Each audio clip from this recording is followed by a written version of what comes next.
He was buried. Jacqueline Kennedy threw a birthday party for John Jr. 2 days later, she threw another birthday party for Carol. So it was a really bad timing for the family, his assassination. Assassination was bad enough. The fact that the children had birthdays shortly after was even worse.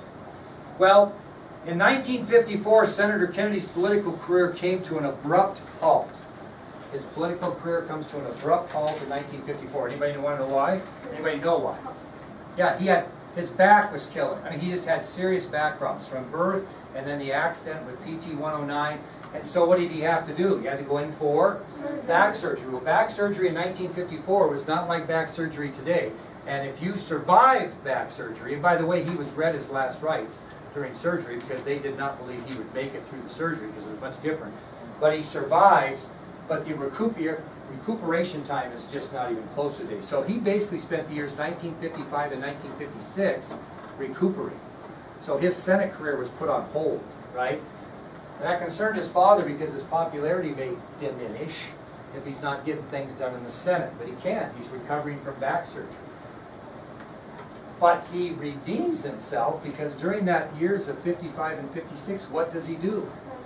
He writes a book called Profiles in Courage, which we've talked about, that won the Pulitzer Prize in 1957, really boosted his popularity and put him back on the national scene to the point, kiddos, where he was seriously considered for the vice presidential nomination in 1956, but lost at Estes Kefauver because his father campaigned against him because he didn't want him to be associated with a losing ticket, which is probably a pretty good one. Any questions on the profile? Okay, we'll finish up today with the inauguration of John F. Kennedy, one of the most famous inaugurations in American history. The inauguration of John F. Kennedy. Well, it didn't start out very good. Inauguration day was January 20th of 1961. Everybody was looking forward to a really nice day for the president, new young president, to be inaugurated. And something happened on January 19th, 1960 that was unusual in D.C. What happened? Snow. It snowed. And it actually snowed 6 inches. But I just happen to have the paper here from the Evening Star in Washington, D.C. on Thursday, January 19th, 1961. And the headlines are, "Threat of 2-inch snowfall hangs over inauguration." That was big news because it usually doesn't snow in D.C. Didn't snow 2 inches, it snowed 6 inches by the time it was over.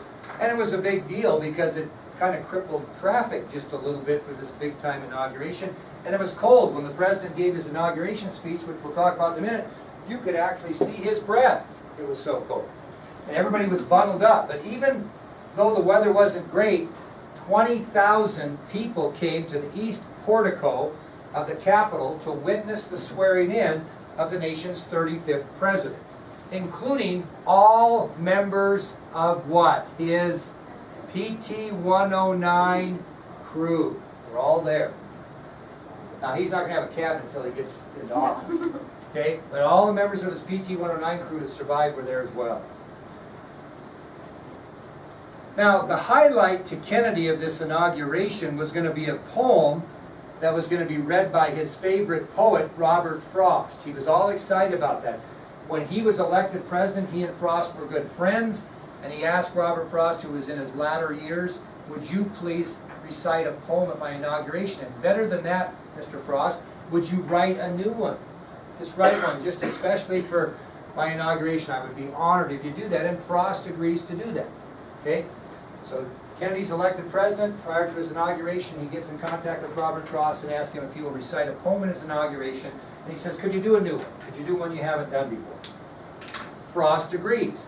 And ironically, he finishes this new poem on the eve of Inauguration Day, writing it in his hotel room for this poem he's going to read. Now, you have a copy of the poem that he read that I gave you with your PT-109 coconut handouts. Now, picture this in your mind. You ever get up in the morning, come to school in January or February, and it's snowed and the sun's out bright? What's it make it difficult for you to do? See, you come out and you're like this, aren't you? Well, anyway, Robert Frost got up to give this new poem that he had just finished writing, and because of the snow and the glare and his age, his deteriorating eyesight, he could not read his own poem. And he didn't have it memorized. Why? He just wrote it. So to avoid embarrassment to him, and especially the president, he simply improvises and recites a poem he had written that he knew from memory called The Gift Outright. And that's the poem you have a copy of. So the only two people that know that are Robert Frost and John F. Kennedy, because they're the only ones that knew what he was doing. So everything went fine, but Kennedy didn't get his brand new poem at his inauguration, but he was thrilled to have Robert Frost read a poem anyway. And again, Frost couldn't read his writing because of the glare on the snow and the fact his eyesight was deteriorating anyway. He didn't have it memorized, so he could embarrass himself, and probably more importantly in his mind, the president. He recites a previous poem he had written from memory, which was entitled The Gift Outright. Just a side note you have to write down. When Robert Frost died in 1963, President Kennedy was one of the mourners at his funeral. He was very, very fond of Robert Frost, and he died shortly after inauguration. Now, you've all heard about the famous Kennedy inaugural address, but do you know the 4 things that he devoted his remarks to? What was he talking about? We always remember, ask not what your country can do for you, ask what you can do for your country. We all know that, right? We all know that particular line. So, but what did he talk about? I'm going to tell you 4 things that he devoted his remarks to in this inaugural address. And it went down in history as one of the greatest inaugural addresses ever. Okay? So number 1, this is the first thing he talked about in his inaugural address. The role of the United States in a divided world. He talked about the role of the United States in a divided world. What does he mean by that, Naya? A divided world. What's dividing the world in his mind at this point in history? Very good. Communism. That's what he's talking about exactly. The role of the United States in a divided world. Communism. Second thing that he devoted his remarks to in the inaugural address is he warned the communist world that the United States would remain strong. He warned the communist world that the United States would remain strong.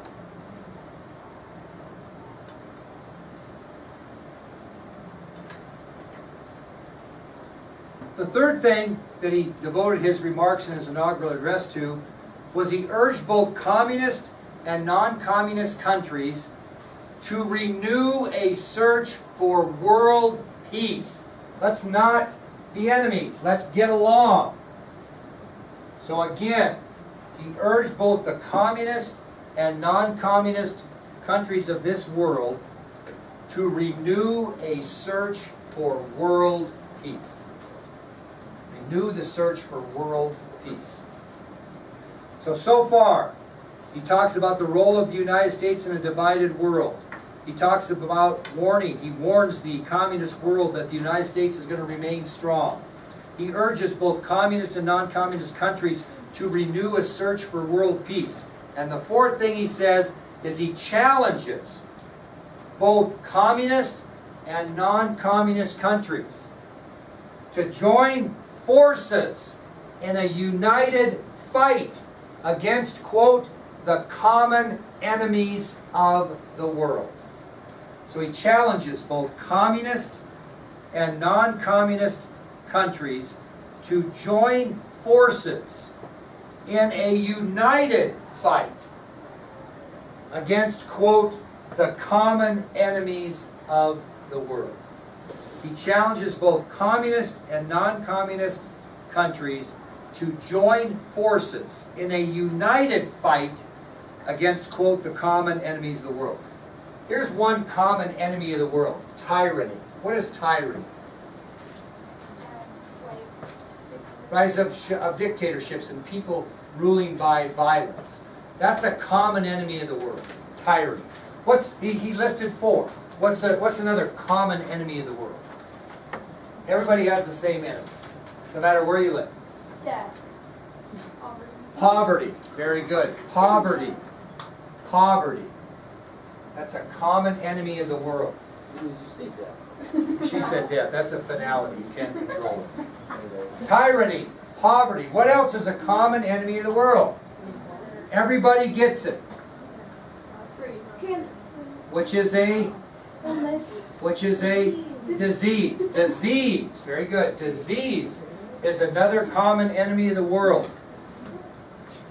And the last one he talked about, hunger could be one, but the last one he talked about was war itself. So he said to the world in his inaugural address, he challenged both communist and non-communist countries to let's join forces in a united fight against our common enemies of the world, tyranny, poverty, disease, and war itself. Very moving speech, very moving speech. And you know, like I said, here are the most famous quotes. Let the word go forth to friend and foe alike, that the torch has been passed to a new generation of Americans. What was he alluding to there? His youth as president, and the younger generation was going to start getting involved in what's going on in this country. And many people don't know the second part of this. He said, and so my fellow Americans, ask not what your country can do for you, ask what you can do for your country. But then says, my fellow citizens of the world, ask not what America can do for you, but what together we can do for the freedom of man. We don't really hear that part much, okay? Now, I want to tell you one little story. Don't write it down, I just want you to listen, you'll see it on video. What happens after a president's been inaugurated here? They have a parade from where to where? Well, from the Capitol down Pennsylvania Avenue to where? White House. Well, only one president in modern times has walked that route, and that was Jimmy Carter, because he wanted to be closer to people. Most of them take vehicles in the modern world. Now picture this in your mind. John F. Kennedy is in this limousine, and he's going from the Capitol to the White House. About halfway on the route, they've set up a temporary bleachers or stands for his family members and friends to sit in along the route. A lot of people are standing along the route, but he has got his family up in this makeshift stand. As the car is going by his family, he looks to the left to acknowledge them, and he watches his father stand and tip his hat to his son. A little bit shocked, a little bit surprised, Kennedy stands and tips his hat back to his father. What's the historical significance of that? Nobody could believe it. What was the historic? You don't know, because I haven't gone into detail about the family. But what's the historical significance? I'll just tell you this little hint. Joe Kennedy Sr. had two strong philosophies for his family. You will be first in everything you attempt. Second place is last place. That was his philosophy. And Kennedys don't cry. There's no showing of emotion in this family, because if you do, it shows weakness. So if all the tragedies that the Kennedy family's had, you never see anybody crying. No one I ever saw crying at a funeral, and she did it quietly but cried, was Jackie Kennedy at her husband's funeral after his assassination. But Kennedys don't cry. So what would be the significance of the father tipping his hat to his son? It's emotion. Well, kind of. And for the first time in his life, Joseph Kennedy has stated to the world that his son, one of his sons, ranks higher than he does. Because he's now what?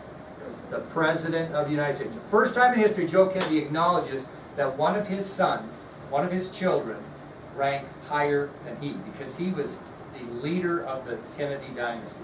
Pretty emotional moment. I'm going to show you a quick excerpt on PT 109, and then we're going to be done, and we'll save the video day for Monday. So, Rachel, we were all unsafe today. What? Can I hear you stretch real quick? Listen, right after this, it's 5 minutes, and I'll let you. This is just a little short here. I think you'll like it.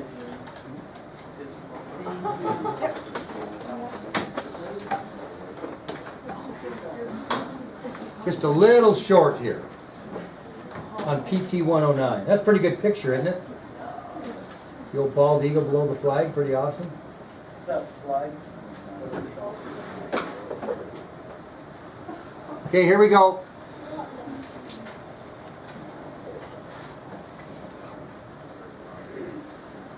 An unexpected item tells the story of one future president who exhibits all these traits in the face of impossible odds. find it in Boston, Massachusetts. A shard of coconut fiber, engraved with an important message, is an everyday object that becomes a lifesaver and an image maker. But how can a fruit be so important that it means the difference between life and death? To find out, we head to the South Pacific in 1943, when World War II is going full bore, as the US and Japan battle for control. Hours before dawn, on August 2nd, a Japanese destroyer rams into an American PT boat and rips it in half. These were small, they were about 78 feet long, they were wooden boats, they were fast, but they had very little armor on them. 2 crew members are killed. The survivors cling for life to the floating debris. Among them is their commander, a 22-year-old John Kennedy.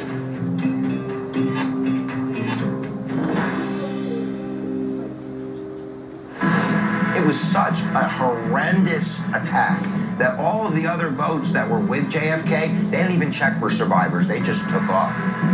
All seems lost for Kennedy and his crew, but the young lieutenant remains calm and begins to put a daring rescue plan into motion. Kennedy is the one who sort of takes a leadership role. He gets the men's attention, sort of puts a damper on the panic that ensues when the first damage occurs. Kennedy leads his men in a 3-hour swim to the closest island, including a badly injured crewmate, who he tows by clenching the man's life jacket strap between his teeth. Not only is he swimming in the choppy Pacific Ocean, dragging a guy with his teeth. I don't know if Michael Phelps could drag a guy with his teeth, but we're talking about some of the most dangerous shark-infested waters in the world. Once on land, the crew is marooned.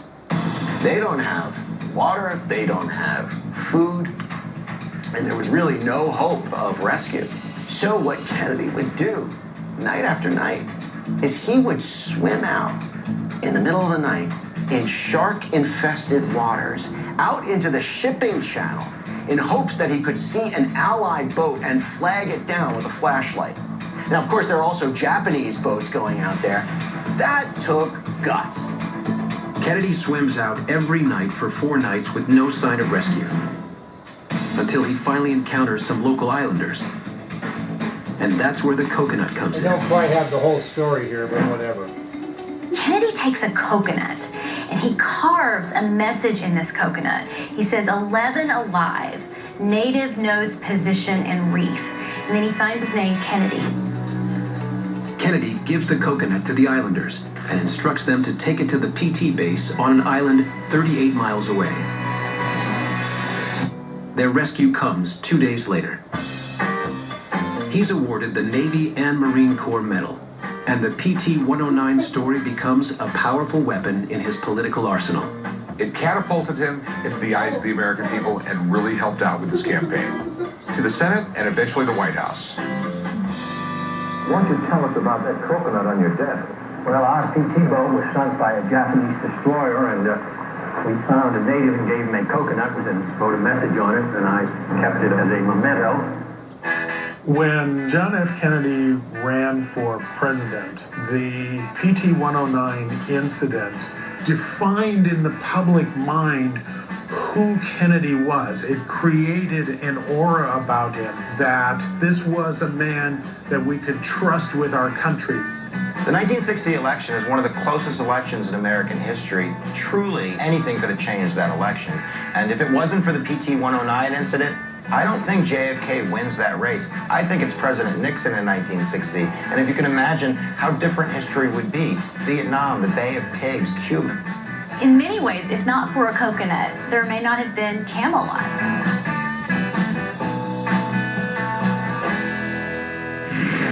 There you go. Rylan, go ahead. It is an interesting story, the little things. Hey, I'll tell you another reason. Kennedy, if Kennedy does not get the support of Martin Luther King Sr. in this election of 1960, he probably doesn't win the election there either. And I'll tell you what, Martin Luther King Sr. was not for Kennedy when it started. He was for Nixon. So we'll tell you that story when we get into civil rights. What? He was born when? In 63. Oh, really? Well, there you go. What day?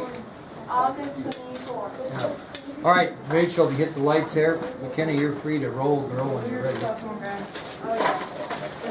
That was weird because they said there was no food and water, but then he found a coconut. Yeah, they didn't go from one island to the next. Did you catch that? Didn't get from one island to the next. And that's why we try to give you all these. Mr. Durr, you put a picture movie up in the bookcase. And now I need to find Yeah, I'm gonna put it up there because I couldn't figure out where it was. Third period today. So. And his smile too. He has like the perfect smile. Robert Frost.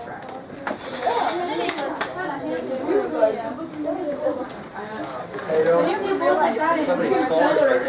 His smile, dude. I feel like his smile is charming. Like the lady.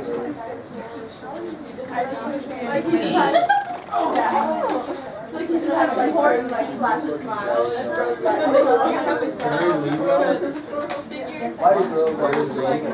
Yeah, dude. Or just freaking out. I don't have any of my freaking rap. Got everything here. Oh, that was a crazy lecture. He just kept going. Coincidence wise, I was like, I'm sorry. that was just like, Alexa, it's like he knew what was going on. That's weird. I think he knows. No, he doesn't know. No more. It was just like the timing of the lecture. I knew if it was. Then he goes to like. You're not alone. They tell me it's okay. Well, you can go to the store on your own. But it just, I don't know myself with like, last time I did it.